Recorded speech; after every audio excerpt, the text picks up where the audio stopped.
తెలంగాణ వ్యాప్తంగా గత 3 రోజులుగా చలి వణికిస్తోంది. మంచు తీవ్రత ప్రజలను ఇబ్బందులకు గురిచేస్తోంది. ఉమ్మడి ఆదిలాబాద్ జిల్లాలో చలి తీవ్రత పెరిగింది. గత 3 రోజులుగా పొగమంచు, ఈదురుగాలులతో తీవ్ర ఇబ్బందులు పడుతున్నారు జనం. సిర్పూర్, కాగజ్ నగర్లో కనిష్ట స్థాయి ఉష్ణోగ్రతలు నమోదయ్యాయి. ఇక సిర్పూర్, కాగజ్ నగర్లో 6.3 డిగ్రీల సెల్సియస్గా నమోదైంది.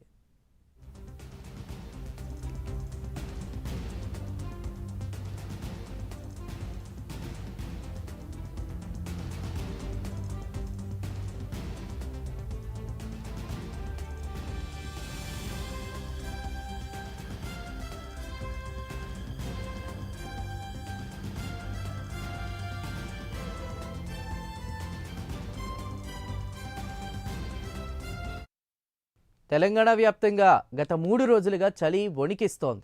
మంచు తీవ్రత ప్రజలను ఇబ్బందులకు గురిచేస్తోంది. ఉమ్మడి ఆదిలాబాద్ జిల్లాలో చలి తీవ్రత పెరిగింది. గత 3 రోజులుగా పొగమంచు, ఈదురుగాలులతో తీవ్ర ఇబ్బందులు పడుతున్నారు. అక్కడ ఉన్నటువంటి జనం. సిర్పూర్, కాగజ్ నగర్లో కనిష్ట స్థాయి ఉష్ణోగ్రతలు నమోదయ్యాయి. సిర్పూర్, కాగజ్ నగర్లో 6.3 డిగ్రీ సెల్సియస్గా కూడా నమోదైనట్టు తెలుస్తోంది.